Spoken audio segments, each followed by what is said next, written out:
Mapagpalang araw sa ating lahat. Purihin ang Panginoon. Tayo ay nasa lesson 3 sa ating pag-aaral ang paglikha sa sangkatauhan. Pagkatapos ay nilikha ng Diyos ang lalaki at ang babae, sina Adan at Eva, at inatasan silang pamahalaan ang daigdig na kanyang nilikha. Ngunit binalaan sila na huwag kakainin ang bunga ng isang partikular na puno. Kung ihahambing sa ibang nilikha ng Diyos, ano ang namumukod at katangi-tangi ang tungkol sa paglikha sa lalaki at sa babae? Sa chapter 1 ng Genesis verse 26 hanggang 27, pagkatapos ay sinabi ng Diyos, "Ngayon, likhain natin ang tao ayon sa ating larawan, ayon sa ating wangis.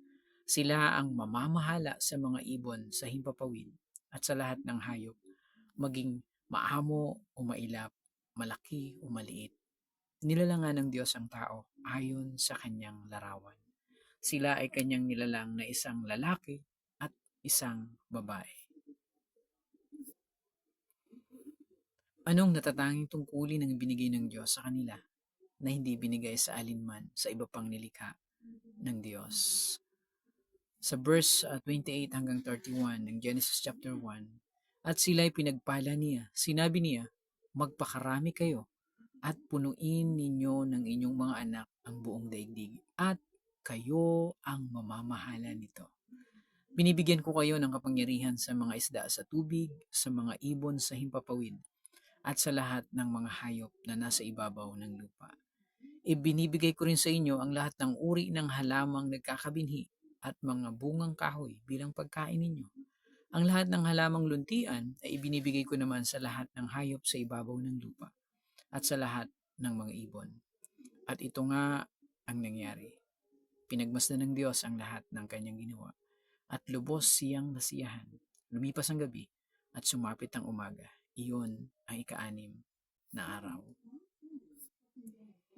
Anong mga karagdagang katotohanan ang matutunan natin dito tungkol sa paglikha kay Adan? Sa chapter 2 verse 7 ng Genesis, pagkatapos ginawa ng Panginoong Yahweh ang tao mula sa alabok, hinangahan niya ito sa ilong at nagkaroon ito ng buhay. Kaya nga po, tayo ay nagmula sa alabok at sa alabok din tayo bumabalik. Anong mga palatandaan sa mga talatang ito na nagsasabing ang Hardin ng Eden ay maganda at nananaganang paraiso? Sa chapter 2 ng Genesis verse 8 hanggang 9, gumawa ang Panginoong Yahweh ng isang halamanan sa Eden, sa dakong silangan, at doon dinala ang taong kanyang nilalang. Pinatubo niya roon ang lahat ng uri ng punong kahoy at magagandang pagmasdan at masasarap ang bunga.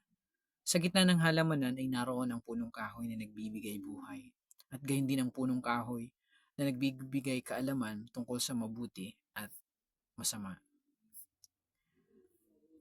Ano nga ba ang sinabi ng Diyos kay Adan na huwag gawin? At ano sinabi ng Diyos sa mangyayari kapag sinuway ang utos na ito?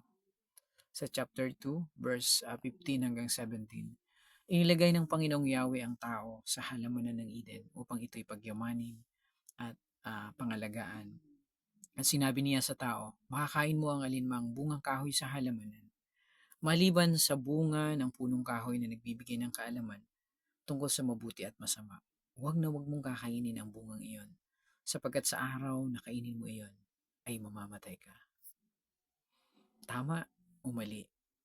Ang isang tanong, na sina Adan at Eva nga ba ay nabubuhay sa isang walang kamalayang kalagayan?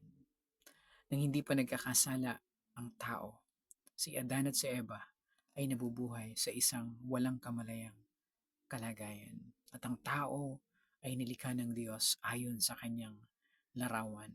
Tayo ay nagmula sa lupa at hiningahan ng Diyos at nagkaroon ng buhay. Maraming salamat po. Pagpalain tayo ng Panginoon.